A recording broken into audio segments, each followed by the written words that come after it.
GKI di Tanah Papua, Klasi Sentani memberikan kita pembacaan di dalam Yohanes pasal 21 ayat 15 sampai ayat 19 dengan tema dalam kasih ada pengampunan dan penugasan. Dalam kasih ada pengampunan dan penugasan. Hari Minggu tanggal 16 April kita telah memasuki hari yang ke-106, minggu yang ke-16, masa raya Paskah. Tuhan Yesus pada minggu yang kedua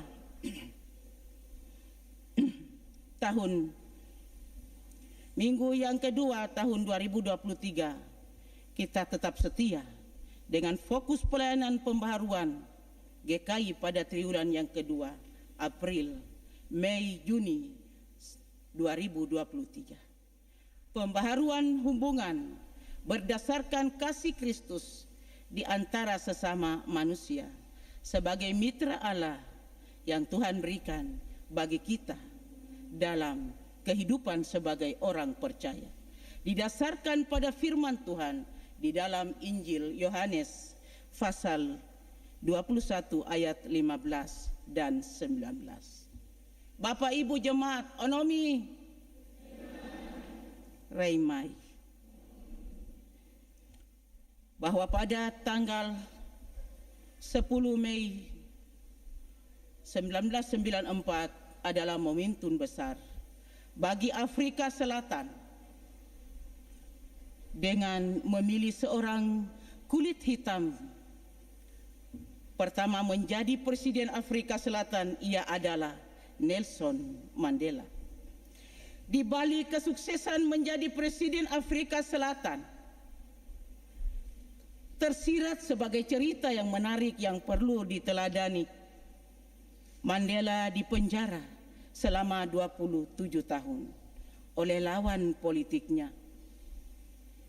Di dalam penjara oleh salah seorang sipir yang sering disiksa, bahkan pernah digantung dengan kepala yang terbalik dan dikecingi.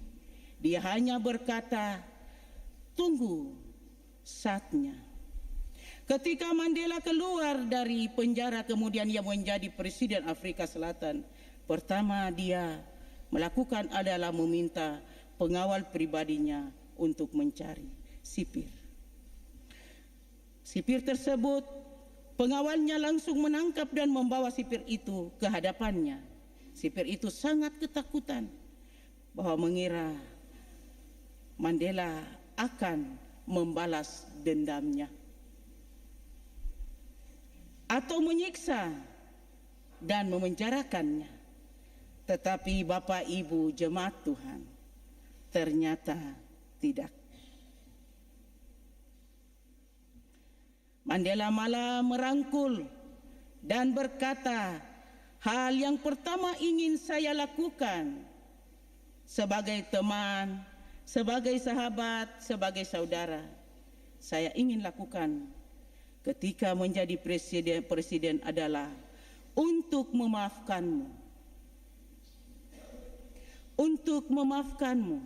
Mandela tidak dikuasai dengan kebencian atau niat yang jahat atau niat untuk balas dendam terhadap lawan politik. Bapak Ibu Jemaat Tuhan, tetapi Mandela mengajarkan bagaimana membalas kejahatan dengan kebaikan. Hal itu sangat sulit dalam pribadi sebagai manusia, di dalam kehidupan, dalam perjalanan hidup ini. Kita sering kali menjaga dan mempertahankan harga diri kita. Tetapi apa yang diajarkan Mandela pada hari ini, kita harus menerima dan melakukan. Karena apa Bapak Ibu? Kebencian dan kasih, apakah yang kita lakukan ketika kita sudah begitu dilukai oleh seseorang? Dan kisah Mandela terhadap seorang sipir adalah langsung dari perjumpaan Yesus. Perjumpaan Yesus dengan Petrus bukanlah perjumpaan yang biasa-biasa, tetapi perjumpaan yang sangat sulit. Adalah perjumpaan yang memberikan penyembuhan, luka batin mengubah dalam penyesalan, kekecewaan dan sakit hati, dan berkata, apakah engkau mengasihi aku lebih daripada mereka ini? Itu adalah suara Roh Kudus, suara Tuhan, suara yang manis dan merdu. Apakah engkau mengasihi aku lebih daripada mereka ini? Sama seperti Mandela berkata kepada sipir itu, aku mau memaafkanmu, sahabatku, saudaraku, temanku, bahwa Tuhan Yesus mengajar aku untuk mengasihi engkau.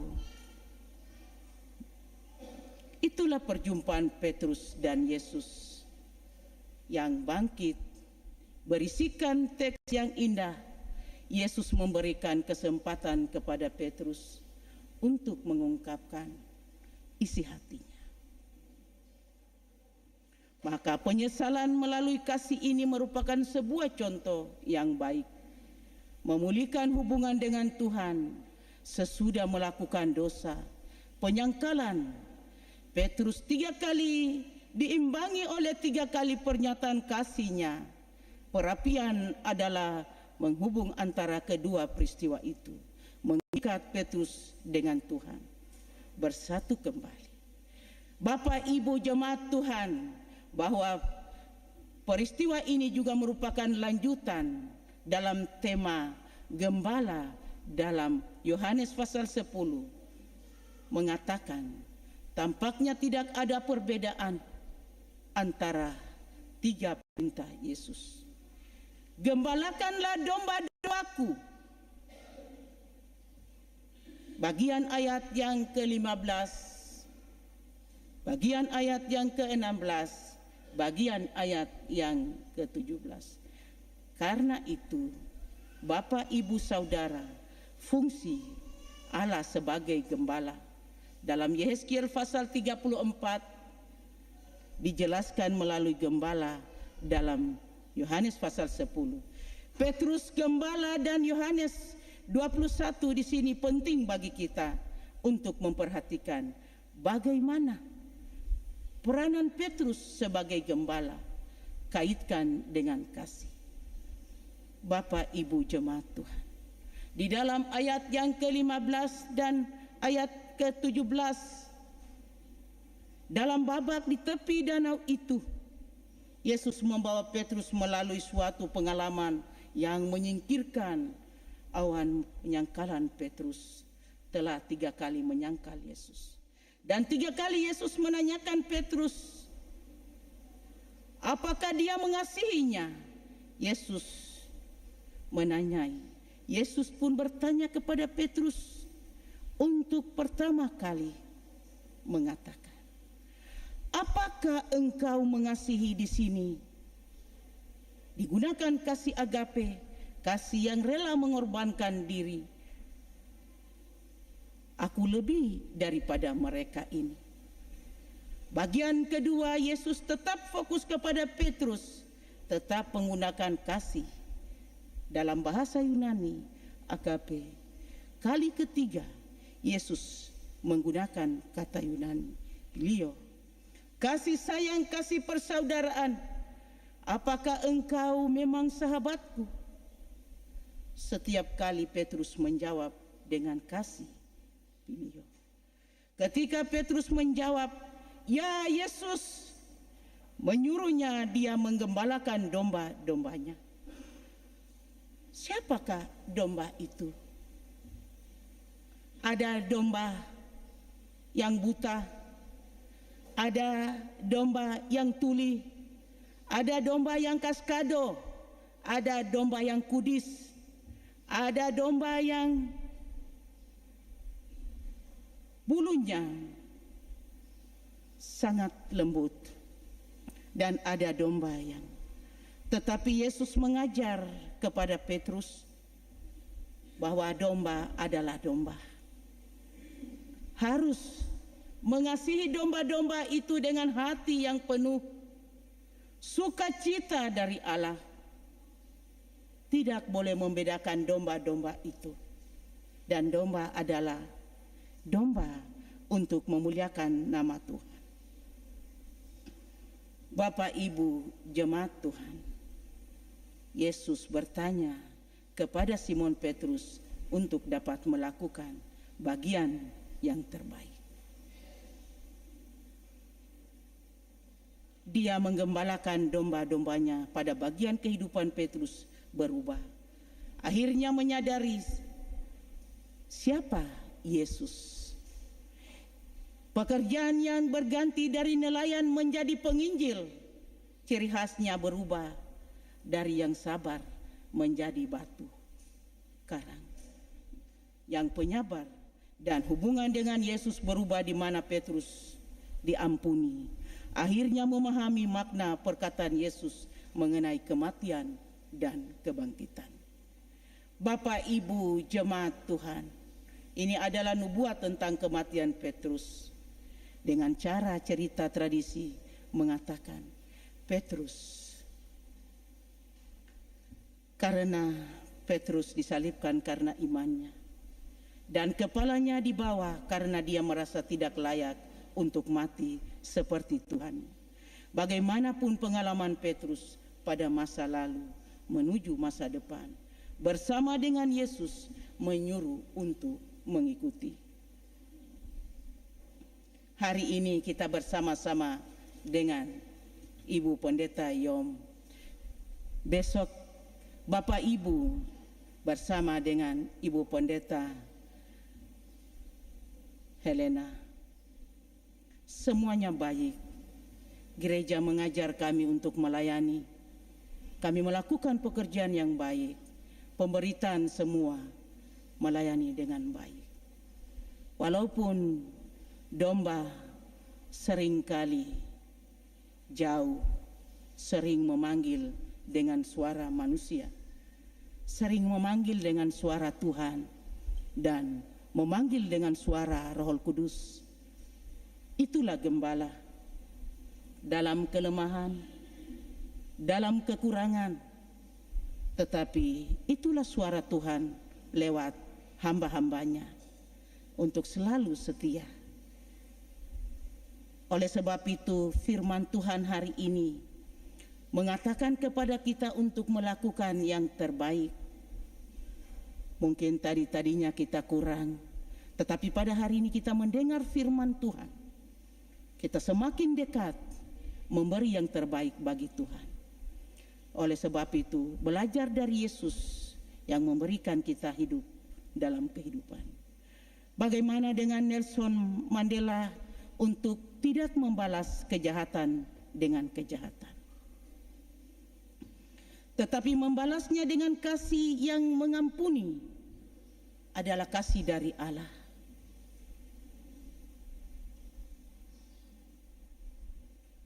Adalah cara untuk menyembuhkan luka batin. Antara yang melakukan terluka, perjumpaan Petrus dan Yesus adalah perjumpaan yang mengubah dari kurang mengasihi menjadi mengasihi, dari nelayan menjadi penginjil, adalah sebuah ujian yang sesungguhnya untuk bersedia melayani Yesus. Petrus sudah bertobat dan Yesus meminta untuk menyerahkan hidupnya. Dalam kesimpulan, sebagai penjala manusia, bukan menjadi penjala ikan, Yesus menyuruh Petrus mengikutinya dengan tidak merasa takut terhadap masa depan kita. Kita juga merasa takut terhadap masa depan kita, tetapi kita mengetahui bahwa Allah memegang kendali kehidupan kita. Oleh sebab itu, firman Tuhan pada hari ini mengatakan sebagai gembala. Profesi gembala salah satu pekerjaan yang penting karena menyangkut kelangsungan hidup, yaitu digembalakan. Bapak Ibu jemaat Tuhan, gembala yang harus membawa domba-dombanya ke arah alam yang bebas untuk merumput dan mencari air untuk diminum. Gembala harus bertanggung jawab agar domba-dombanya tidak memakan binatang buas, menghindari dari cuaca yang ekstrim atau jatuh ke jurang atau saat dalam perjalanan. Di dalam Yohanes pasal 10 ada 2 kategori gembala. Yesus memberikan suatu perjanjian, yakni gembala upahan dan gembala yang baik. Gembala upahan adalah mereka yang bukan pemilik domba, namun dalam upahan untuk mengembalakan domba. Tentu saja gembala upahan adalah perbedaan dengan gembala yang sekaligus pemilik domba-dombanya. Yesus berkata bahwa dia bukan gembala upahan, namun dia adalah gembala sekaligus pemiliknya. Gembala tidak akan membiarkan domba-dombanya kehausan dan kelaparan, atau jatuh ke jurang, atau diterkam oleh binatang buas. Akan mencari domba-domba yang hilang atau tersesat. Dari kawanan domba-domba, gembala akan mengenal domba-dombanya satu persatu. Karena ada komunikasi antara sang gembala dan dombanya, dan komunikasi itu bebas lewat ucapan, sapaan, elusan, memberi makan atau minum, dekapan saat sakit, teguran bagi yang menyimpan dalam kawanan domba. Komunikasi yang baik akan memberi rasa nyaman dan digembalakan walaupun kadang sakit karena ditegur. Oleh sebab itu, perkataan Yesus juga salah satu bentuk teguran kepada orang Farisi dan ahli Taurat. Seharusnya bertugas sebagai gembala umat manusia adalah orang saleh yang rajin menjalankan ritual agama, namun sering menajiskan orang, mementingkan kepentingan sendiri. Yesus berkata bahwa dia berbeda dengan gembala upahan. Ia menggambarkan bahwa dia tidak sadar mengenal domba-dombanya satu persatu, namun sampai rela memberi nyawanya bagi keselamatan domba-dombanya.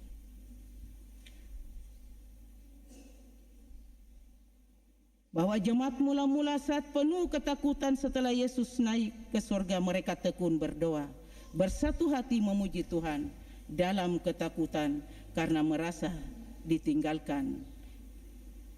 Sang gembala akhirnya Roh Kudus hadir sebagai penolong mereka, membuka diri untuk tetap digembalakan, bahwa Tuhan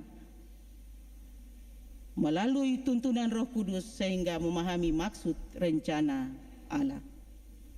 Saya menarik kesimpulan dalam pembacaan firman Tuhan bahwa melalui tuntunan Roh Kudus kita akan hidup.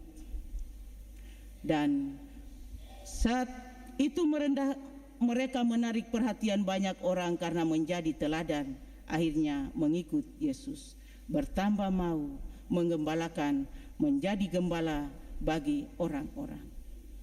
Sebagai gembala agung, Yesus mengembalakan semua domba-domba tanpa membedakan satu sama lain.